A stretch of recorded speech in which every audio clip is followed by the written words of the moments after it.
जय श्री राधे कृष्ण। आप सभी का हमारे YouTube चैनल पे बहुत बहुत स्वागत है। आइए जानते हैं वर्ष 2023 आमल की एकादशी व्रत के शुभ मुहूर्त के बारे में, पारण समय के बारे में, पारण किस चीज से किया जाएगा, पारण कब करना है, व्रत पूजन विधि के बारे में, व्रत के महत्व के बारे में, इस दिन क्या करना चाहिए, नहीं करना चाहिए, किन बातों का ध्यान रखना चाहिए और भगवान को विशेष किन वस्तु का भोग लगाना चाहिए। तो आइए जानते हैं इन सबों के बारे में। संपूर्ण जानकारियां की प्राप्ति के लिए वीडियो को अंत तक जरूर देखें। चैनल पे अगर आप नए हैं तो चैनल को लाल बटन दबा करके सब्सक्राइब करें, साथ में बेल आइकन घंटी को भी दबाएं ताकि मेरे वीडियो का नोटिफिकेशन आपको समय समय से मिलता रहे। फाल्गुन माह के शुक्ल पक्ष में पड़ने वाली एकादशी को इसे आमल की एकादशी के नाम से जाना जाता है। आमल की एकादशी के व्रत में इस दिन धात्री वृक्ष के पूजन करने का विधान है, यानी कि आमले वृक्ष के नीचे बैठ करके आमले वृक्ष का पूजन करना चाहिए। वहीं पे कलश को स्थापित करके भगवान विष्णु, माता लक्ष्मी और भगवान विष्णु के परशुराम स्वरूप का आमल की एकादशी के दिन पूजन किया जाता है। जो भी सच्ची श्रद्धा के साथ, नियम और निष्ठा के साथ फाल्गुन मास शुक्ल पक्ष की आमल की एकादशी का व्रत करते हैं तो इस व्रत के प्रभाव से व्यक्ति के सभी प्रकार के पाप और ताप नष्ट हो जाते हैं। यह व्रत जो कि मोक्षदायक, धन, वैभव एवं पुत्र पौत्रादि प्रदायक व्रत है तथा यह रक्षा करने वाली है। आप सभी भक्तों को आमल की एकादशी की ढेर सारी शुभकामनाएं। आप सभी के जीवन में भगवान विष्णु, माता लक्ष्मी और भगवान परशुराम की कृपा से आप सभी को सभी प्रकार के सुख और समृद्धि की प्राप्ति हो। लक्ष्मी नारायण आप सभी के इच्छाओं को पूर्ण करे। जो भी आमल की एकादशी का व्रत करते हैं उन्हें चाहिए व्रत के लिए दशमी के दिन से ही नियमों का पालन करना चाहिए। दशमी तिथि के दिन शुद्ध और सात्विकता का पालन करना चाहिए। दशमी, एकादशी और द्वादशी इन 3 दिनों तक शुद्ध और सात्विकता का पालन करते हुए रहना चाहिए। धर्म का आचरण करना चाहिए। दशमी तिथि के दिन जो कि सूर्यास्त होने से पहले ही भोजन ग्रहण करना चाहिए। उस दिन शुद्ध और सात्विक आहार ही ग्रहण करनी चाहिए। उसके बाद फिर दांतों को अच्छे तरह से साफ करके रात्रि ब्रह्मचर्य का पालन करते हुए भगवान नाम का स्मरण करते हुए सोना चाहिए। और एकादशी तिथि के दिन जो कि सुबह ब्रह्म मुहूर्त में उठ करके नित्य क्रियाओं से निवृत्त हो करके गंगा नदी आदि में स्नान करना चाहिए। वहाँ पे अगर स्नान ना कर पाए तो घर के नहाने के पानी में ही थोड़ा सा गंगा जल मिला करके स्नान करना चाहिए। शुद्ध वस्त्र धारण करके और व्रत का संकल्प लेना चाहिए। भगवान विष्णु, माता लक्ष्मी, भगवान परशुराम से प्रार्थना करनी चाहिए कि हे भगवान, आज मैं आमल की एकादशी का व्रत करने जा रहा हूँ या करने जा रही हूँ। हमारे सभी प्रकार के पाप और ताप नष्ट हो। हमारे दैहिक, दैविक और भौतिक सभी प्रकार के पापों का नाश हो। आपके मन में जो भी इच्छा हो, जो भी कामना हो, वह प्रभु से कहे और कहे कि हे प्रभु, यह व्रत मेरा सफलता पूर्वक पूर्ण हो, हमारे सभी कार्य निर्विघ्न पूर्ण हो। आप हमें आशीर्वाद प्रदान करें और हमें पुण्य फलों की प्राप्ति हो। इस प्रकार से भगवान से प्रार्थना करते हुए एकादशी तिथि के दिन जो कि दिन रात्रि उपवास रहते हुए व्रत को धारण करना चाहिए।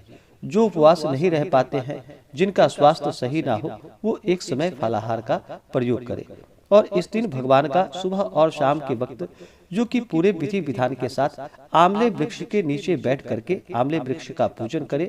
वहीं पे कलश को स्थापित करके भगवान लक्ष्मी नारायण और भगवान परशुराम की फोटो या प्रतिमा रख करके इनका पूरे विधि विधान के साथ पंचोपचार या खोटसोपचार पूजन विधि के द्वारा इनका पूजन करना चाहिए।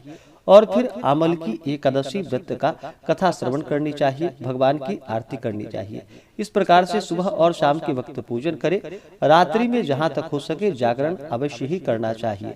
अगर एकादशी के व्रत में रात्रि जागरण करते हैं तो उसका कई गुना पुण्य फल बढ़ जाता है। और द्वादशी तिथि के दिन जो कि सुबह उठ करके नित्य क्रियाओं से निवृत्त होकर के स्नान कर ले, शुद्ध वस्त्र धारण करे, भगवान का पूजन और आरती करे। इसके बाद फिर ब्राह्मणों को भोजन करवाए, ब्राह्मणों को दान और दक्षिणा दे। उसके बाद समय के अनुसार व्रत का पारण करना चाहिए। इससे भगवान विष्णु अति प्रसन्न होते हैं और अपना कृपा प्रदान करते हैं। तो आइए पहले जानते हैं आमल की एकादशी व्रत के शुभ मुहूर्त के बारे में। इसके बाद जानेंगे संपूर्ण पूजा विधि, नियम और महत्व के बारे में। इस बार आमल की एकादशी तिथि प्रारंभ समय जो कि 2 मार्च 2023 दिन गुरुवार सुबह 6:41 और एकादशी तिथि की जो समाप्ति होगी वह 3 मार्च 2023 दिन शुक्रवार को सुबह 9:12 पे एकादशी तिथि की समाप्ति होगी। तो हमें सूर्योदय व्यापनी के अनुसार द्वादशी युक्त जो शुद्ध रूप से एकादशी व्रत के लिए समय प्राप्त हो रहा है, वह समय 3 मार्च 2023 दिन शुक्रवार को प्राप्त हो रहा है। और आमल की एकादशी व्रत का पारण जो कि 4 मार्च 2023 दिन शनिवार को एकादशी व्रत का पारण किया जाएगा। एकादशी व्रत का पारण जो कि हरिवासर समाप्त होने के बाद व्रत का पारण करना चाहिए। हरिवासर का जो समय होता है वह समय द्वादशी तिथि का पहला चौथाई का हिस्सा, वह समय हरिवासर का होता है। और द्वादशी तिथि की जो समाप्ति है वह 4 मार्च 2023 दिन शनिवार को सुबह 11:44 पे द्वादशी तिथि की समाप्ति है। तो व्रत का जो पारण किया जाएगा वह 4 मार्च दिन शनिवार को सुबह 6:48 से सुबह 9:09 तक व्रत का पारण किया जाएगा। एकादशी तिथि के दिन जो सूर्योदय का समय होगा वह समय 3 मार्च को जो कि सुबह 6:19 और सूर्यास्त शाम 6 बजे। राहु काल का जो समय होगा वह समय सुबह 10:42 से दोपहर 12:10 तक राहु काल का समय होगा। राहु काल समय के दौरान कोई भी शुभ कार्य या नया कार्य नहीं करना चाहिए, यह लाभकारी नहीं होता है, तो इस बात का ध्यान रखें। तो इस दिन आमल की एकादशी व्रत का जो पारण किया जाएगा वह गौधन्या पारणम यानी गाय के दूध के दही से व्रत का पारण किया जाएगा। यह संभव ना हो पाए तो तुलसी दल, जल या फल से भी व्रत का पारण करें। एकादशी तिथि के दिन योग जो कि सौभाग्य योग शाम 6:43 तक होगा। उसके बाद शोभन योग, इस दिन सर्वार्थ सिद्धि योग भी होगा जो कि सुबह 6:45 से दोपहर 3:43 तक सर्वार्थ सिद्धि योग होगा। नक्षत्र जो कि पुनर्वसु नक्षत्र दोपहर 3:44 तक, उसके बाद पुष्य नक्षत्र। जो भी भक्त एकादशी का व्रत करते हैं उन्हें एकादशी व्रत के दौरान जो कि नियमों का पालन करना चाहिए। एकादशी व्रत करने वाले को किसी के ऊपर क्रोध नहीं करनी चाहिए, अपने मन में किसी के प्रति ईर्षा या द्वेष का भाव नहीं लाना चाहिए, ब्रह्मचर्य का पालन करना चाहिए, शुद्ध और सात्विकता का पालन करना चाहिए।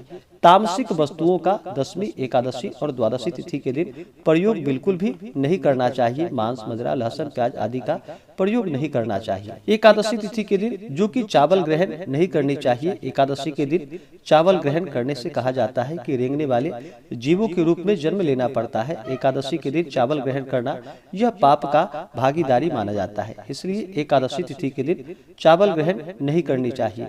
और इस दिन शुद्ध और सात्विकता का पालन करते हुए अगर घर पे कोई याचक आता है तो याचक को अवश्य ही अपने सामर्थ्य के अनुसार अन्न, वस्त्र जो भी आपसे बन सके अवश्य ही उन्हें प्रदान करनी चाहिए। व्रत के दौरान जो कि ओम नमो भगवते वासुदेवाय आदि मंत्रों का अवश्य ही जप उच्चारण करते रहना चाहिए। इससे भगवान विष्णु अति प्रसन्न होते हैं और अपना कृपा प्रदान करते हैं। एकादशी तिथि के दिन जहां तक हो सके इस दिन जो कि चोर, पाखंडी, दुराचारी आदि से बिल्कुल भी बात नहीं करनी चाहिए, जहां तक बच के रहना चाहिए। अगर ऐसा हो भी जाए तो भगवान सूर्य देव का दर्शन करे और फिर भगवान विष्णु को धूप और दीप दिखा करके उनसे क्षमा याचना मांगनी चाहिए।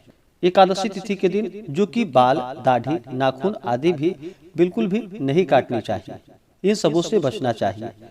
इस दिन जहां तक हो सके अवश्य ही दान पुण्यों का कार्य करना चाहिए। एकादशी तिथि के दिन व्रतधारी को जो कि इस दिन गाजर, सलजम, गोभी, पालक आदि का सेवन नहीं करना चाहिए। फलाहार में जो कि केला, आम, अमरूद, बादाम, पिस्ता आदि अमृत फलों का ही सेवन करना चाहिए।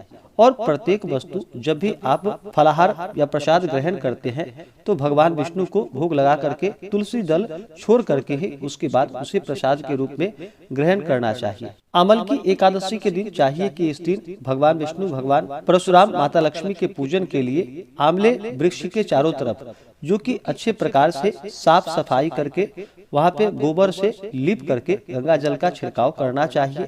और वहाँ पर पूर्व या उत्तर दिशा की ओर मुख करके जो कि आसन लगा करके बैठना चाहिए। और इस दिन जो कि कलश को स्थापित करके आमले वृक्ष के नीचे, कलश के नीचे जो कि सप्तधान्य आदि रख करके उसके ऊपर कलश को स्थापित करनी चाहिए। कलश में जल डाले और उसमें फिर पंच पल्लव या आम का पल्लव रख करके उसके ऊपर से एक पूर्ण पात्र रखे जो कि चावल या जौ से भरा हुआ पूर्ण पात्र हो। उसके ऊपर से एक पानी वाला नारियल भी रखे और फिर इस दिन पूरे विधि विधान के साथ भगवान का पूजन करें। किसी भी प्रकार के शुभ या मांगलिक कार्यों में सबसे पहले भगवान गणेश जी का पूजन किया जाता है। तो पहले भगवान गणेश जी का पूजन कर ले, उसके बाद फिर कलश देवता का पूजन करे। कलश में तीर्थ, वरुण देवता, समुद्रों आदि का आवाहन करे। कलश पूजन संपन्न होने के बाद फिर उसके बाद नवग्रह इंद्रादि 10 दिक्पाल देवताओं का पूजन करें। उसके बाद दिन में पूजन हो तो दिन में सूर्यादि पंच देवता का और रात्रि में पूजन हो तो गणपत्यादि पंच देवता का पूजन करना चाहिए। आमल की एकादशी, इसे रंग भरी एकादशी के नाम से भी जाना जाता है और इस दिन जो कि भगवान शिव का जो कि श्री विश्वनाथ श्रृंगार दिन इस दिन माना जाता है और आमल की एकादशी के दिन जो कि भगवान विष्णु के साथ साथ भगवान शिव का भी अवश्य ही पूजन करना चाहिए। तो भगवान शिव का और साथ में शिव परिवार का भी पूजन करे। उसके बाद फिर धात्री वृक्ष का पूजन करना चाहिए, यानी कि आमले वृक्ष का पूजन करें। उसके बाद फिर भगवान विष्णु, माता लक्ष्मी और भगवान परशुराम का पूजन करना चाहिए। इस दिन भगवान विष्णु को जो कि इनका जल से अभिषेक करे, पंचामृत से अभिषेक करे, शुद्ध गंगा जल से अभिषेक करे। उसके बाद फिर भगवान विष्णु को जो कि पीला वस्त्र चढ़ाए और माता लक्ष्मी को लाल वस्त्र अर्पित करे और भगवान परशुराम को पीला या लाल वस्त्र अर्पित करे। उसके बाद फिर भगवान विष्णु भगवान परशुराम को जो कि यज्ञोपवीत अर्पित करे। उसके बाद फिर भगवान विष्णु को जो कि तिल चढ़ाए, तुलसी दल चढ़ाए। भगवान विष्णु को अक्षत नहीं चढ़ाया जाता है, इस बात का ध्यान रखें। अक्षत चढ़ाने पर भगवान विष्णु क्रोधित होते हैं, तो अक्षत की जगह भगवान विष्णु को तिल चढ़ाया जाता है। तो काले तिल या सफेद तिल भगवान विष्णु को अर्पित करे और भगवान परशुराम को जो कि अक्षत अर्पित करे, माता लक्ष्मी को अक्षत अर्पित करे। फिर चंदन, पुष्पों की माला अर्पित करे। भगवान विष्णु को विशेष करके पीला पुष्प चढ़ाए या कमल का पुष्प मिल पाए तो भगवान को अर्पित करे और माता लक्ष्मी को जो कि लाल पुष्प अर्पित करे। उसके बाद फिर पुष्पों की माला चढ़ाए, फिर धूप और दीप दिखाएं। अनेक प्रकार का नैवेद्य अपने श्रद्धा भक्ति भाव के साथ अर्पित करें।